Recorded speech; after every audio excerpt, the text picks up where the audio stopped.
My name is Tamara Reynolds, and I'm the Associate General Counsel for Group M North America. I'm excited to be the newest member of the NAI Board of Directors, and I'm very much looking forward to working with the team. My name is Audrey Trainer, and I sit on Media Mass Data Policy and Governance team. I definitely miss being able to attend conferences and events in person. There's nothing that beats that face-to-face communication with others, especially new people. And for me, being a new member of the Board of Directors, it would be great if I could meet everyone face-to-face.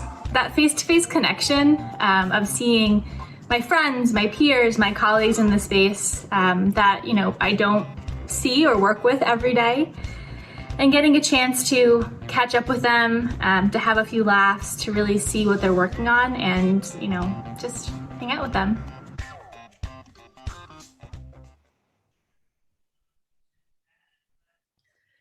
Hi, everybody, and welcome. Thanks for joining us. I hope that the next hour will be a really interesting and enjoyable discussion for all of you about our political landscape and all of the changes that we can expect in the coming years.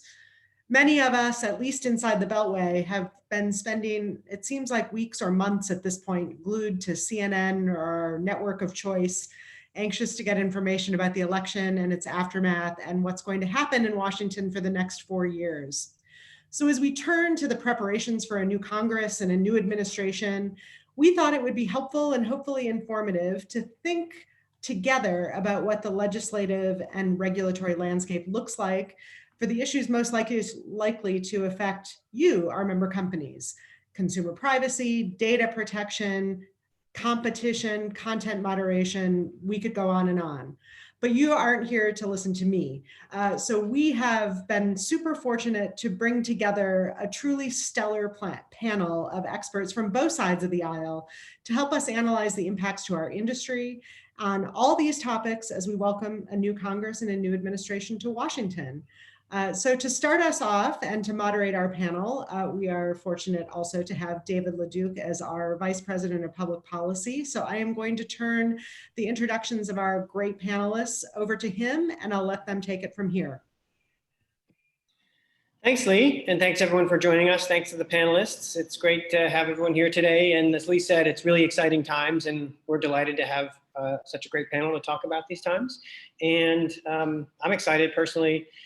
These are 4 people that are not only very knowledgeable, but are 4 people that I'm quite fond of, who are very well known to be very candid and pragmatic, and have contributed a lot in the policy space here. So I'd like to I don't want to go through and read their bios, but maybe give a little bit of background on our panelists for those of you, especially those outside the Beltway, beginning with Gail Slater, who is currently at Fox, previously just did a significant stint at the White House, working in the National Economic Council and an advisor to the president on technology policy.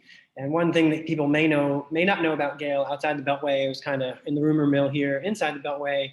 Gail was one of very few people who were on a short list that was interviewed for possibly the next chairmanship of the FTC. So that would have been super cool, and maybe it could still happen someday. Gail's well regarded for all of her knowledge and experience, represented industry, worked in the government. We're delighted to have you here today, Gail. Also joined by Cam Carey, who I don't think it's a stretch to say is one of the foremost experts on privacy and data security policy. Again, tremendous experience both in the private sector and public sector, serving as general counsel, the Department of Commerce in the Obama administration. And the thing about Cam that I would point out is the leadership role that he played in the Obama administration's effort, including the Consumer Privacy Bill of Rights, and the whole framework, frankly, has Cam's fingerprints all over it. And that might have been an effort that was before its time. The Congress didn't seem ready at that time, but it was a tremendous bit of work. And Cam's contributions to that, I think, are something I just wanted to make sure to flag. We're also joined by Neil Chilson here, who spent a lot of time at the FTC as well. So we've got 2 former FTCers. Neil worked extensively with Commissioner and then acting Chairwoman Olhausen, was her lead attorney advisor on technology. Many of us got to know him in that role.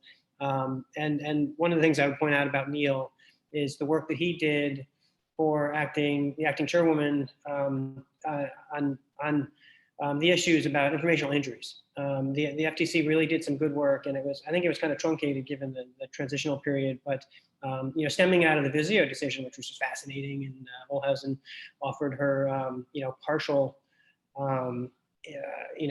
only concurred partially, and kind of kicked off this discussion about informational injuries. And Neil was then moved into the CTO position at the FTC and did a great job leading that issue.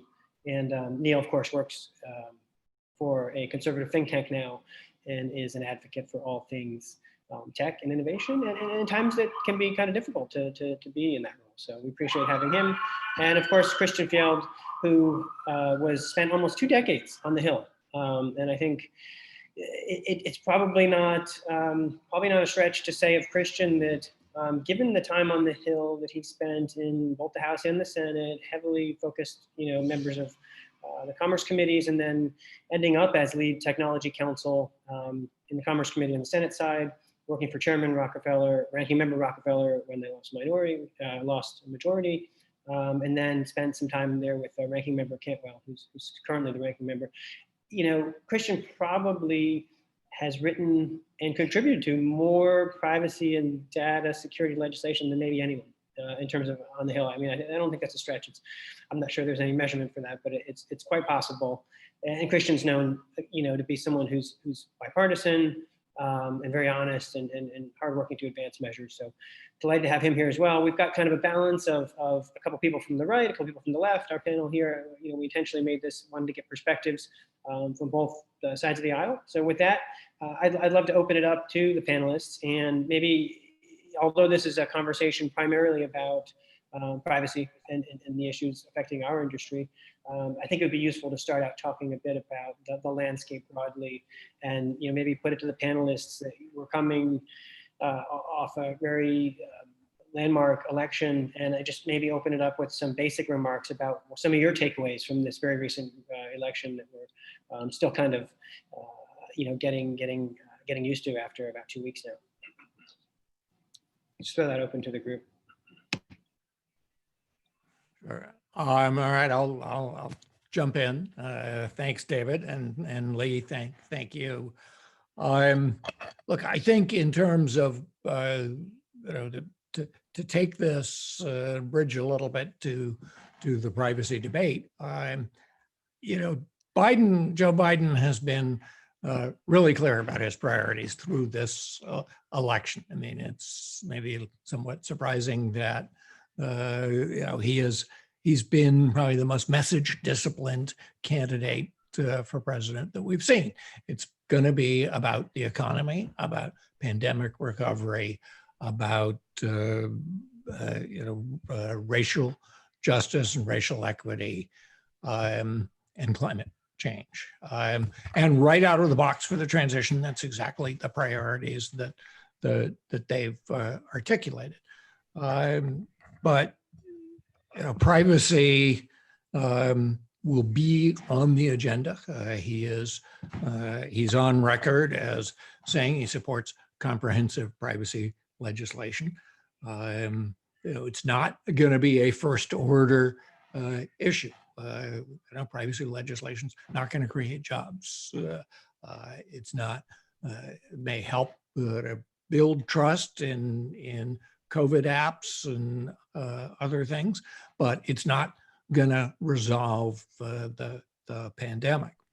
But at the same time, I mean, this is an administration that's going to be a coalition. It's going to have experienced and capable people. Unlike the Trump administration, it's not all going to flow from Biden, but there'll be sort of business as usual processes, and I think we'll see agencies, Commerce Department, OSTP, engaging in these issues. We don't know yet. There's really no indications who's going to be in there. One of the wild cards here is, I guess, what's the Kamala Harris role going to be, because she's somebody who does have some experience with privacy issues as the California AG. People in privacy world know Travis LeBlanc. He got his start working in her office before going to the Federal Trade Commission. And of course, Congress is going to play a major role here. I think this will be an area where you see a Biden administration engage with Congress. Again, we don't know. I mean, it's likely to be a status quo in terms of where we are today in the debate, but we don't know that for sure, or who's going to be in the chair at the Commerce Committee. But the chances are pretty good that that conversation sort of picks up where it's leaving off this fall with the hearing that the Senate Commerce Committee had at the end of September, and so putting a placeholder, a bookmark in the debate. I might just jump in here and say that my big high-level takeaway from the election was that the country is pretty divided on some issues, but it's a cultural divide more so than a policy divide in many ways, and that those cultural divides aren't breaking down necessarily by party. I think people look at the vote outcomes and they say, obviously that has an effect on who the next president is, and people had to make a choice there. But we're seeing some interesting cultural shifts between the parties that have some policy implications. When we talk about the effect that technology and that especially the big tech companies have on our country, during COVID, they've only grown more popular in use anyways, in many ways. And so, but there's also been, rising concern, at least in DC, about the political power of some of the biggest companies. And that has, gone across the political spectrum. And I think that it will be interesting to see how that plays out when we're seeing divides even within the parties about the ways to deal with some of these challenges and what the right tools are. Privacy is obviously something that affects tech companies and the big tech companies. And so to the extent that there is concern about the tech companies, I think there is at least some energy about doing something, anything, and privacy is something that where there has been a lot of groundwork done. Cam has actually been one of the, as David said, one of the major people who have done that. And so there's the potential of turning that energy to do something into something that is actually productive and needed. So that's what I'm looking forward to. So I gave a few interviews to the press before the election, and the question was basically how do you think sort of telecom issues will change, and privacy would be a part of that if the Senate flips or if you have a Biden administration. And my answer was that I didn't think it actually would affect it because these issues kind of in some ways transcend ideology.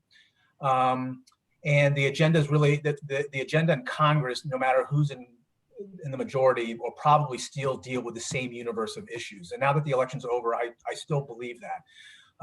So on the privacy front, the thorny issues that the Senate and the House tackled in the past, they're going to be the same sort of thorny issues that they're going to have to tackle in the next Congress. It's going to be about preemption. It's going to be about enforcement. It's going to be about some sort of, more regulations on how data holders can use information beyond notice and choice, which was sort of the old paradigm debate that we used to have, for the last 20 years. Both sides are interested, as Neil had said, thinks that the tech companies wield too much power. But the Dems and the Republicans think they wield too much power for very different reasons. I mean, on the Republican side, they believe that they are, squashing and are biased against conservative viewpoints. On the Democratic side, they think they're not doing enough to stop disinformation and from hate speech. So I expect that the debate that we saw this Congress, which is coming to the end, is very much going to be continued in the next Congress, regardless of who's in the majority in the Senate. Gail, anything to add on that, or? Yeah. So I concur with all of the above. If I could just add a few builds to what's already been covered, I would say, I think populism's not going away. I think that was a big takeaway from the election, at least here, and that includes economic populism. I think Neil was saying it, he sees it more as a cultural issue, but I think a lot of the populism is driven by economics and economic policies way beyond the remit of this group, but things like immigration and trade and so on. And I think that's going to keep going on the right and the left, and it may inform the tech policy debate. It has somewhat already. And if I was to point to one place where I see these sort of conversations happening in a thoughtful place, both from the right and the left, there's a podcast that called The Realignment, and it's essentially about all of these issues, not just the role of big tech and populism and so on, but that's one of the subjects that seems to pop up quite a bit. Two young millennials from the Hudson Institute, really sharp, talented people. And I see Neil's nodding his head. He probably tunes into The Realignment too every now and then. We're all listening to more podcasts these days. In the other thing I would say is, we didn't get the blue wave, and that's been, that the polls were expecting, and we could have a whole separate panel on the future of the polling industry post this election, right? Because boy, did they get it wrong. And that's going to drive a lot of policy decisions. I mean, you don't need me to tell you that. In particular, privacy. No one party has the ability to act unilaterally in Congress. And I think towards the end of the last Congress, we saw some, at least on the Senate Commerce Committee, sort of holding back in anticipation of a blue wave. And I think that in the new Congress, things may go in a slightly different direction because that didn't happen. I think that's a safe point to make. And then the final point is, picking up on something that Cam talked about, which is, personnel in the administration is going to be key. And I think it's going to be really interesting in the next several months to see sort of who lands where, and in particular, former Obama appointees who maybe have some homework that they didn't quite finish, and the Obama administration coming back. Will we see issues like net neutrality revived, or will we see new issues emerge? We're regulated by the FCC as a media company, and we always want to think that we're like the focus of all attention at the FCC. It's not really the case. I mean, the FCC's been in infrastructure mode for the past several years with 5G build out, and that's been a huge chunk of their effort. And I think we can expect to see that continue. And I think that we can also expect to see a huge emphasis on closing the digital divide. I mean, that's something that COVID's really brought to light. And I think there might be, privacy focus in that effort, but really it's an infrastructure policy platform that will come before privacy. I agree with Cam. Privacy will have to wait its turn. Yet again. But it will have a turn. There's an issue there that's directly related. I wanted to kind of flag and stick with a little bit and get some feedback on, but I would first like to break and just speak to the participants. We've got a Q&A function here, and we want to take questions. So feel free to dump in your questions, and we'll try to either work them in as we go through the discussion, or we'll save them for the end. But so as you get questions, feel free to pop them in the Q&A. I think a couple of you talked about, the role of the industry and populism and all these different effects. And the term techlash is one that I think we're always, it always comes up. And I think it's one of the most important elements now. And this is something, the tech industry was a bunch of darlings not long ago, and we all remember that. And now we're not. But that's partially a privacy thing, but not entirely. Not even close to entirely a privacy thing. So on that, I guess I just would like to ask you all, is there I think we've had some good perspective on the kind of thinking now, but is there an opportunity for, for the tech industry to kind of have a restored outlook and opinion, because partially, if not substantially, because of the role of all the new use of technology during COVID, as you mentioned, Neil? So I do think that there's an opportunity here, but I think where I see it probably going is more people realizing that there is no such thing as the tech industry, right? There will be companies that, because of their size and the type of business model that they have, continue to face a type of scrutiny. But the tech industry more largely, I think people will have to. I think companies would be well suited to maybe distinguish themselves from other types of technology users. Technology is now such a big part of every industry that I think it's important for companies to say, hey, I use technology. It's very powerful. It's very useful. I'm not the same as every other business model that also uses technology. And I think we're already seeing that in some of the more sophisticated analysis around in the antitrust space in particular, where the UK report, the Competition and Markets Authority report on antitrust in the tech industry really only focused on a certain part of the tech industry, because that was the identifiable market that they could focus on. And I think I think we're already seeing that. I think as people get more sophisticated about those debates in the US, we'll see that as well. There won't be the same lumping together of all of the companies, which I think is kind of it glosses over a lot of the nuance that's needed in this space. I think that's a great point, and that kind of acts as a segue to get to another issue that I wanted to raise here, which was competition policy, and talk about the FTC and a little bit more about the Department of Justice. We've got a question here around that. So I'd love to get some additional perspectives around that in terms of competition. At the FTC, we saw a lot more focus on competition than we did privacy over the last handful of years. That's not entirely surprising given the background of Chairman Simons and the situation we're in. But I'm curious what the perspectives are with respect to, hey, we've got not only a new incoming chair, but a new Democratic leadership. So would love to get reactions on competition if you have any of those from the FTC. And then, also per the question here from David Hoffman, expectations mainly directed towards CAM, but everyone should feel free to chime in with respect to the Department of Justice and, what we might be able to expect. I mean, this is a new DOJ coming in at a time where there's expected to be some significant changes and possibly ramping up in the antitrust area. David, I could speak to the FTC if that's helpful. I think there's, to use the cliche, I mean, there's continuity and change, okay? And so a lot of continuity will be driven by mergers. A big part of the FTC's antitrust mission is mergers. And we may see more M&A activity, we may see less.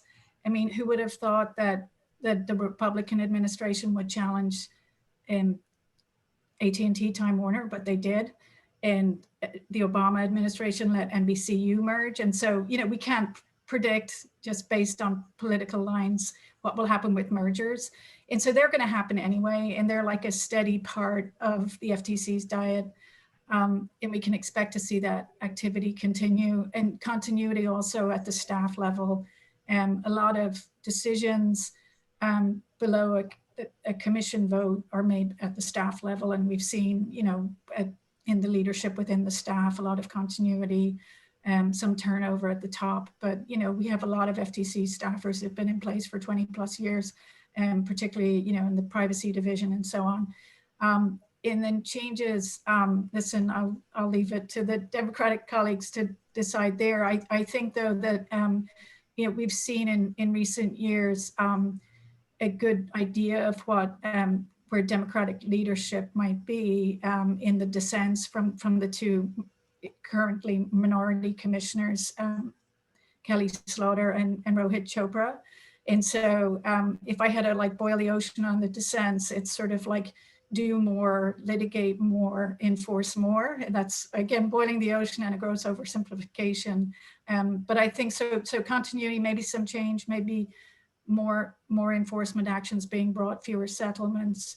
Both Chopra and Kelly Slater were very critical of the FTC's settlement in the Facebook case, for example.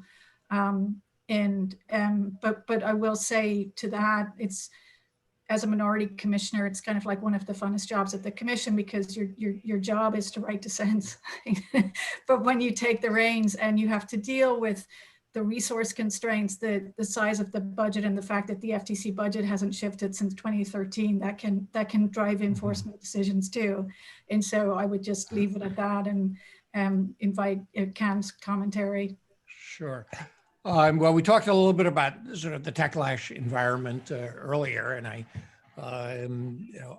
agree that this is an area where there's sort of, in some respects, some bipartisan agreement. The Democrats and Republicans both agree. Yeah, they don't like the tech industry right now, and think it has too much power. But as people have indicated, there's not necessarily a lot of agreement about how to apply that. And I think particularly when it comes to platforms and content, I think there is more agreement when it comes to competition, and that competition needs to be more of a tool in dealing with the power of the tech industry, the power of data, but it doesn't really go a lot deeper than that. I think sort of Gail's characterization of the FTC, I think, sort of applies to the policy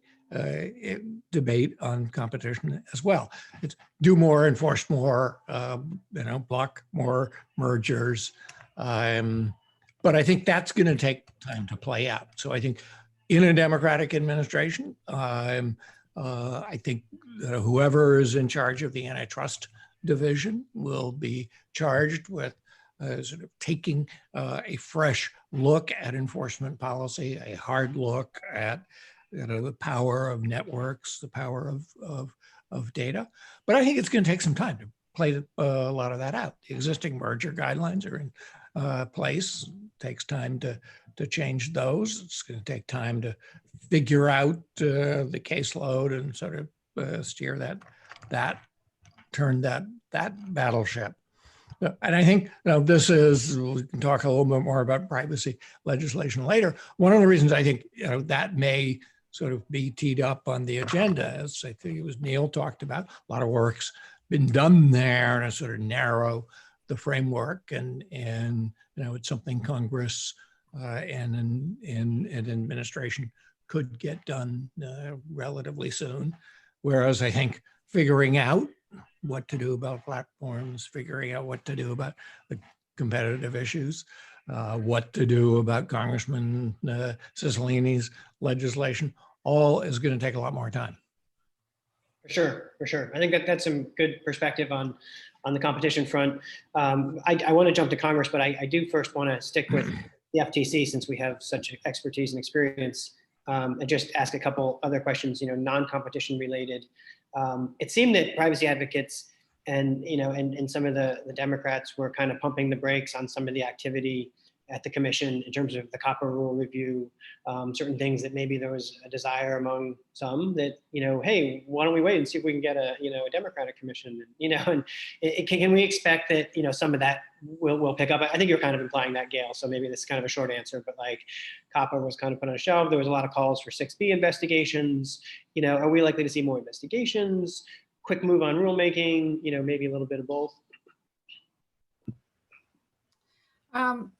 I think I share your assessment. I think that in as much as folks on Senate Commerce were waiting for a blue wave, we have at the FTC at least, there will be a handover. And I think that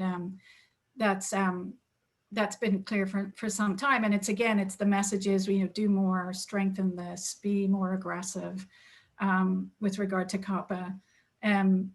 I think, again, a lot of these decisions and recommendations are very much staff driven. And so that to Cam's point, that it's going to take a while for that process to play out at the commission level. There'll need to be the meeting where, staff is told to go redo their homework and come back. And so that's a process that I could see happening in the first quarter of next year. But I'm curious what Neil thinks about that one too. Yeah, I think particularly the COPPA debate is complicated by the intersection it has with the YouTube settlement, where you had the commissioners, the minority commissioners dissenting.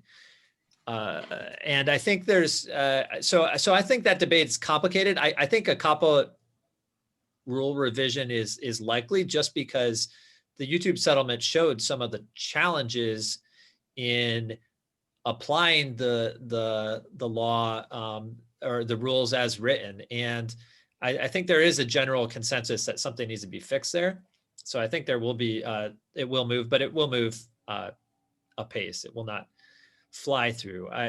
A lot of this will depend on personalities in leadership, who's up there. I will flag, it is one of the jobs of minority commissioners to dissent. One of the other jobs is to persuade, and actually at the FTC has a long track record of being pretty bipartisan, quite bipartisan actually, and doing a lot of things unanimously.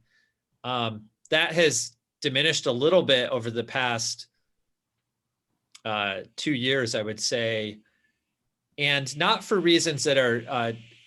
I don't think you had substantive decisions at the FTC that were so radically different than the ones in the past, but I think that there was much more of a sort of let's use this opportunity as a platform to talk about the other things that we want that's not necessarily directly related to this case. That could continue. I mean, it could continue. I could see some of the current commissioners perhaps taking a lesson from that and saying, "Hey, well, we'll try that out. That worked okay for them, right?"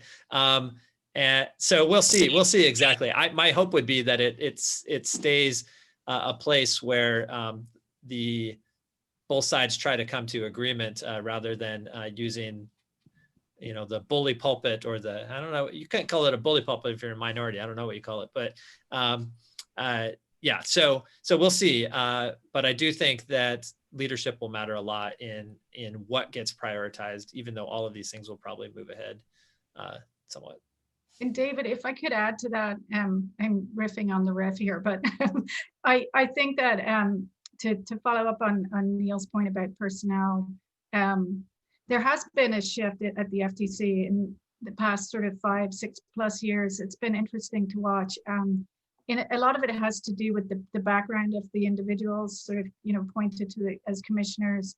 I see a difference in how someone who's a former Hill staffer, for example, approaches commission enforcement actions, and perhaps through a more political lens. I hope I'm not saying something controversial there, versus a practitioner like a Joe Simons, who looks within the four corners of, the complaint recommendation in front of him, and is not as keenly focused on sort of a wider political context or policy context. And I think that it's if more Hill staffers are interested in serving as commissioners, we can expect to see more of that. I think if past this prologue, there was a similar evolution that took place at the FCC, and that sort of changed the sort of bipartisan nature of the work there. And I have a feeling that the FTC might be on a similar trajectory, but I'd be glad to be proven wrong. Right. Great points, Gail. And I think, we all know Rebecca Slater was a Hill staffer and, could become chairman, we don't really know. And I don't want to get into any more speculation on that. In terms of gossip, as fun as it is, we should probably shift over to the Hill. I think that's a great, great set of insights regarding the commission. But I'd love to kind of start diving into the four corners of privacy on the Hill. There's a lot to talk about. There's a lot of consensus, but there's not complete consensus. Not even close. I mean, putting the biggest issues aside, the thorny issues, the private right of action and preemption. I think most of us say, well, let's push those to last. It would be great. Maybe Cam and Christian could speak a bit about the proposals that we've seen. I know Cam, you did great work in that Brookings paper with some colleagues, identifying what the gaps are and talking about bridging those. And I'd love to hear your perspective and Christian's in terms of comparing. I think mainly those two bills that you did, Cam. The Wicker proposal, the Cantwell proposal, seem to be the center of the universe. Yeah. Yeah, and for those who aren't familiar with it, what we did at Brookings was did a very, very detailed comparison of the Wicker and the Cantwell bills, really line by line, and in fact, wrote text on sort of ways to bridge the gaps between those two, and really to weave together things where they were close, and to sort of describe ways of resolving things where they were far apart, and to put that into language. And that was a lot of that based on a series of ongoing discussions with stakeholders in preparing that report. And one of the striking things about that was the degree to which I think there is a lot of consensus among people, both on the sort of civil society advocacy side and on the industry side, who've been dealing with this for a while. And that, I think, was reflected in the Wicker and the Cantwell bills, in the sense that, I think they reflected a lot of the learning about the issues that the committee had been through in this. I think the more recent Commerce Committee hearings have been really pretty thoughtful hearings, and very different from some of the early hearings with Mark Zuckerberg coming out of Cambridge Analytica, with just lots of are you for opt out or opt in? And, a lot of not very helpful questions. And the striking thing was, really those bills, with the exception of the two issues you mentioned, David, preemption and private right of action, were within shouting distance of each other. And surprising levels of agreement on the scope of collection, the kind of limits, relevant to NIA members. Both had similar kind of standard for sharing of data. You can't share in ways that are not within the reasonable expectations of the people that the data is about. So, really trying to look at context, expectations, uses, and I think that was a huge step. They were both adopting approaches on rulemaking that were, fairly focused sets of rulemakings, rather than broad authority. So, I think we are ready for that discussion on those final issues. I think there is deal space, and I think my sense is that, again, that stakeholders are ready to have that discussion. I think people on the Hill may not appreciate the extent to which some of the maximalist positions that people have taken. We got to have complete preemption. We got to have, a unlimited right of action. we can't have any preemption at all, are all negotiable. So, they may be locked in ways that stakeholders are not. I think the challenge here is to find that deal space and move the discussion forward to a conclusion. And I think having a Biden administration that wants to see a bill will help. It's something that, in spite of Gail's good efforts, the Trump administration was not able to get to. So it was a bystander. I think an administration that's sort of willing to put some thumb on the scales can help to make some progress. Yeah, I think that's really good context. And Christian, I'd love to hear from you a bit about, and a little bit more about that, having spent so much time in the Congress, especially in the Commerce Committee, which seems to be, the centerpiece of where some real deal making on privacy could go down. Wonder if you could talk a little bit about some of these issues. I mean, again, we've got consensus on a lot of things, but we've got a couple of bills that are heavily focused on notice and choice, and I think a lot of people recognizing that that's not necessarily the best way to do privacy. There are a handful of key issues that really aren't consensus ready, and some new issues that just kind of were injected a little bit later, like dark patterns coming into the latest Wicker bill. Could you talk a little bit about some of the specific provisions that you think are noteworthy and maybe need some work, where there were real gaps? Well, I'll just say that almost every word that Cam said, I completely agree with. So I just think that was very insightful what he said. Because as someone who has been working on privacy for 20 years, starting in 1999, I worked on the Markey Luther Online Privacy Act when I was a young 27-year-old LA. But the amount of agreement that actually is there, if you look at the Wicker and Cantwell bills, it is quite striking. Data portability, security. There's even duty of care provisions that you see in Wicker's bill that is very prominent in Cantwell's bill because of Senator Schatz. As someone who has fought many preemption battles, though, I know how hard it is to actually bridge that gulf. There is a blueprint, though. We've done it in the past. I worked on data security legislation over in the House before I left. And my old boss, Congressman Rush, introduced a data security bill that actually passed the House of Representatives by voice vote. And it had a preemption provision in it. The old compromise, the way it worked was you would have preemption, but the preemption would be very narrow, so it wouldn't be field preemptive. It would only be preemptive within the four corners of the bill.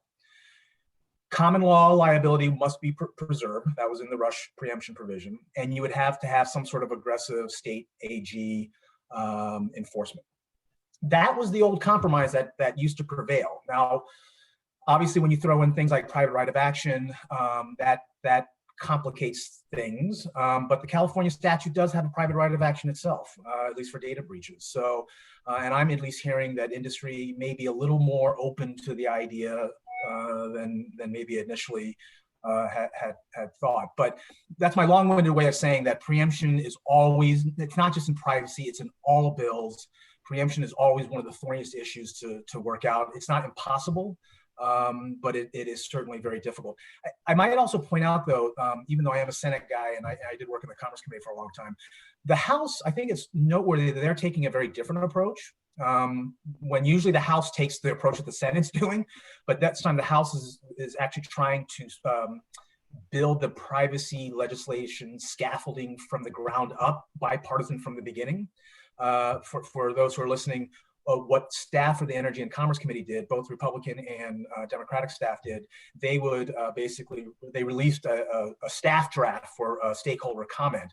There was a lot of brackets in the draft indicating that there wasn't any agreement.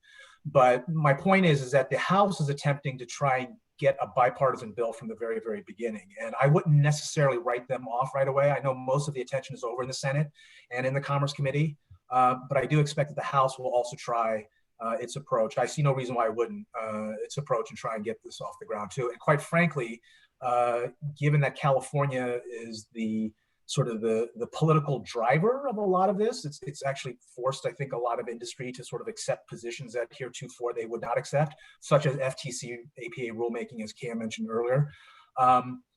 You know, the Speaker of the House is from California, and if you can get a provision, you know, through the House that passes California muster, that can make the Senate's job a lot easier. So something to think about. That's great background.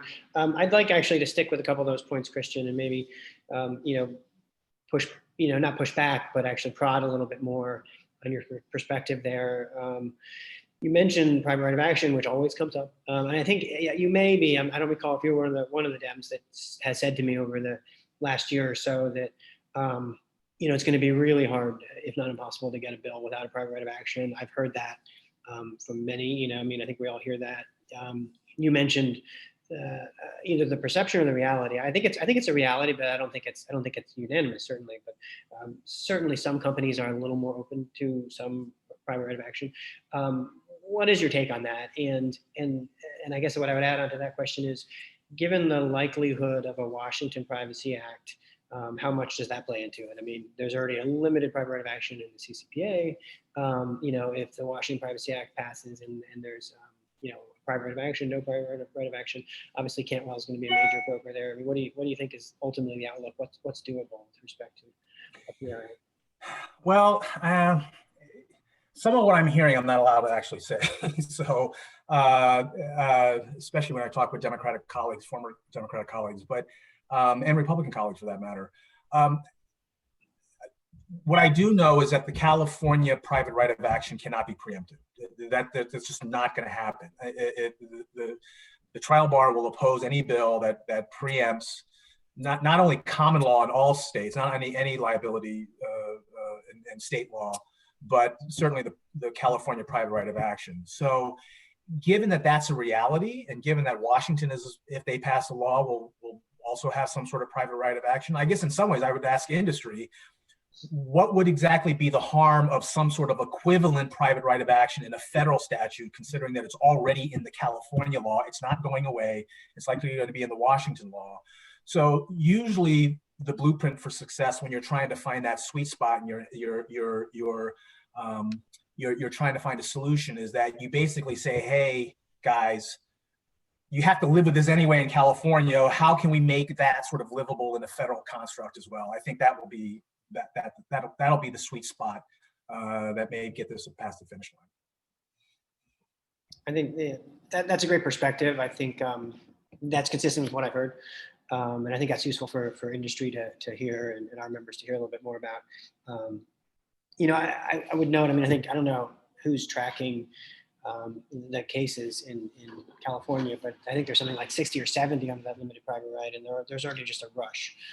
So I think, you know, speaking on behalf of industry, I know there's a couple companies, big companies, that feel like they won't be affected, and it's easy for them to say, you know, okay, we could take a little limited private right of action, but I just think it's extremely dangerous territory, and I think ultimately, you know, it's really going to be a drag on innovation, and it's something we have to get right and be very pragmatic about. But I don't want. Yeah. But David, the mere fact that we're even talking about this, I think it goes back to kind of Cam's point that it just shows how much the paradigm has shifted. Private right of action used to be laughed at by my Republican colleagues. Like if you put it in a bill, you know, my Republican colleagues would be like, "Are you kidding me? Like, do you honestly think you're going to have a private right?" I mean, it would almost be a joke that you'd put the private right of action in the bill and then you'd remove it as a bargaining chip because you just knew that it would not. There was no way that our Republican friends would ever accept that. So the fact that this is even in the ballpark of discussion shows how much, you know, the sort of policy landscape has shifted on the privacy front. Right. On that note, I'd like to talk to some of your Republican colleagues that we have here, you know, about a couple points. I want to move away from that because it just makes us all want to vomit. But, you know, talking about some of the other issues that I think are a little more practical, and again, kind of circling back to the Wicker bill, you know, that bill expanded a lot between the initial draft and then, you know, the chairman had to or chose to incorporate a handful of different provisions. As I mentioned earlier, dark patterns was brought into a Republican bill, Senator Warner's bill there, and a lot of elements from Senator Blackburn and the Browser Act, and kind of opt-in. What this industry saw was, hey, that everything is sensitive element coming in from the Browser Act, and essentially opt-in for everything. Now the dynamics for opt-in and opt-out and consent are changing, and they're very fluid right now. And I feel like they're really locked up. Kind of how to do consent is part of that discussion. But I'd love to get reactions from Neil, from Gail, on the way you've seen your perception of the way Republicans, their position on this. Does that proposal that just came out a month or so ago reflect a significant sea change, do you think, in the Republican Party of taking? I don't want to overstate it, but taking a different position than Republicans have on these issues more broadly. Yeah, so I find that bill pretty challenging in many ways, and it seems to be. I do think it is a change from the past, and I think my theory is essentially that it's largely motivated by the idea that whatever would be most punishment for the tech industry is going to be more attractive to a certain segment of the Republican Party right now. So that's sort of my working theory there. I think it gives away, to the extent that I think it reduces the strength of the negotiating position in some ways. If there were other things that the Republicans were hoping to shift in the bill, and so I am a little bit flummoxed by that bill, and I'm curious to see where it goes next. Somewhat apprehensive to see where it goes next, frankly. Yeah. Add to that a little bit, David. So just picking up on a few threads from Christian, from Neil, and in just, going back to what I said at the top of the call, which is, there's this realignment happening in populism on the right, and left is driving a lot of it. I see it sort of playing out in this little privacy petri dish too. And I think that accounts for some of the changes that you're seeing with regard to where Republicans are on privacy. But in a macro sense, we're seeing it elsewhere too. I mean, I find it remarkable, and Neil probably did even more so, but, from the Business Roundtable. So, the premier business trade association, CEO level board last August put out a statement on the purpose of a corporation. And it was its first iteration on that in 40 plus years. And it was a really remarkable document, and it received quite a bit of attention at the time. But in the statement, they said, we used to think that shareholder value was everything, the be all and end all of a corporation. And you know what? We've realized in the past 40 plus years, we got it wrong. That was a truly remarkable thing to happen in DC, and it has had ripple effects on a lot of different policy silos, not just privacy. So not to get too wonkish about it, but I think there's sort of a macro thing going on here, in addition to the individual negotiations around what's in privacy legislation and what's out. Right. Okay, I think that's really great perspective. A couple issues that I want to, we don't have a lot of time left, and there's a couple things that I want to throw in here, and maybe we'll just have at them as quickly as possible. The elephant in the room, Schrems 2, I think, we can talk about federal legislation, but, a lot of companies are struggling mightily with, the outcome and the ability to, or inability to transfer data out of the EU. And that's something, I'd love to get a quick reaction from some of you on, current state of play.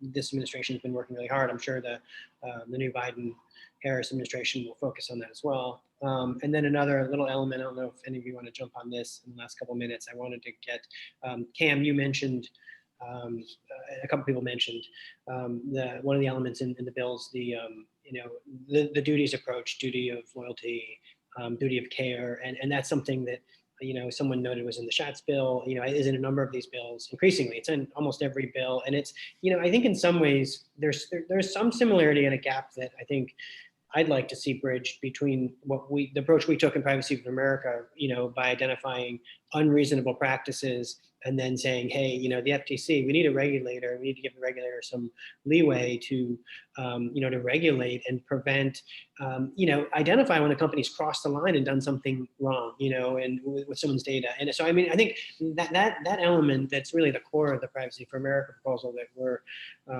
very proud of and hope, can gain some momentum, I think is very similar in some ways to the duty of loyalty concept, which is inherently, generally challenging for industry. So I hope there's some kind of bridging there, because I think we're trying to get at the same thing. We're trying to get at this squishy, this kind of squishy area of when you've done something, it kind of goes back to Neil's, the informational injury concept about when do you have that injury, when does enforcement come in? So just want to throw that out there, and I'd love to have either any of you, maybe a quick word on Trump, since everybody's always asking, and it's such a challenging situation on on the Privacy Shield, and then maybe we can pick up the duties conversation another time. Well, it is a challenging situation, made more challenging, I think, by the recommendations that came out last week, particularly from the European Data Protection Board. I think there's some good things in there, in the sense suggest, okay, maybe it takes, you can deal with redress for surveillance by administrative measures. So that may create an opportunity for an agreement. But I think it needs a more sensitive risk analysis in terms of carrying out model clauses than the board has allowed for. The commission seems to give a little bit more space for that. But ultimately, I think we may get a deal here, but it's probably going to take legislation to convince the Court of Justice that American safeguards really are as strong as any in the world. Yeah, and until Congress passes something that's interoperable, not only with GDPR but other regimes, this is all going to be an administration play. This is not the first time it's happened. I remember when it happened. I think, Cam, you might have been there when after the Snowden revelations, there was hiccups as well. And at most, all we could do in Congress was write a letter to the Department of Commerce and to the FTC and basically say, please fix this. So I assume that that will continue until Congress is able to pass something. And then on the duty of care issue, and I do think that's actually significant. I would just note that what was the controversy with regards to Cambridge Analytica was not that it was collecting information necessarily. It was collecting that information and then using it for other purposes that they said that no one knew they were using for political profiling. And so I think this concept of using data properly, meeting the expectations of consumers, which is an FTC concept, I think that's here to stay. That's going to be a part of any privacy legislation. I'll just jump in on the duty of care. The Schatz bill, in many ways, when I first read it, I was like, this is sort of what the FTC does already. And that's because it takes a sort of common law approach, right? The focus is what is the harm that's here? Here are some guidelines around the types of responsibilities that you have. But ultimately, we're going to judge what you do by whether or not you injure consumers.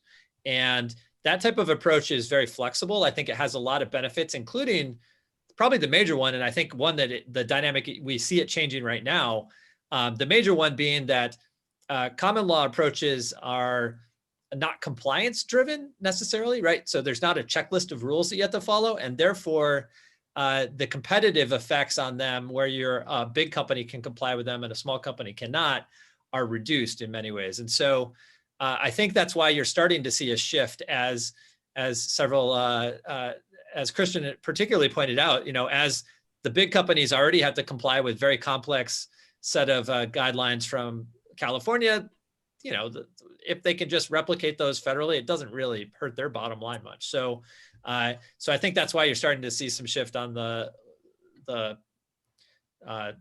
politics of it. I care about the full competitive and innovative dynamics. And so I worry a little bit more about what that does for everybody else, but it may mean that we get something that's simpler to comply with, reduces some uncertainty, but concentrate some of the market in some of the bigger players. So that's what I worry about. Fantastic, thanks. We're at the top of the hour. Gail, anything you want to have a closing word here, and anything you want to add, or 30 seconds? If not, yeah, no, I think Neil's right, and it's the common law approach has worked for the most part, but other factors are now driving this need for a single baseline standard. And I think it's we can all agree it's an idea whose time has come. Right. Well, our time has come. We've run out of time. I'd love another hour. I'd love a full day.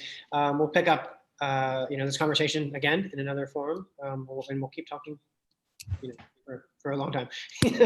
So thanks again to the panelists. Great discussion, great insights today. I think you're all fantastic and loved having you. And I hope all of our participants, all of our attendees got a lot out of this. Thanks again, and everyone enjoy the rest of your day. Please stay off Zoom. Take a break. Thanks a lot. Thanks a lot. Off Thanks to my very next much, Zoom call. David. Yep. Thanks, everybody.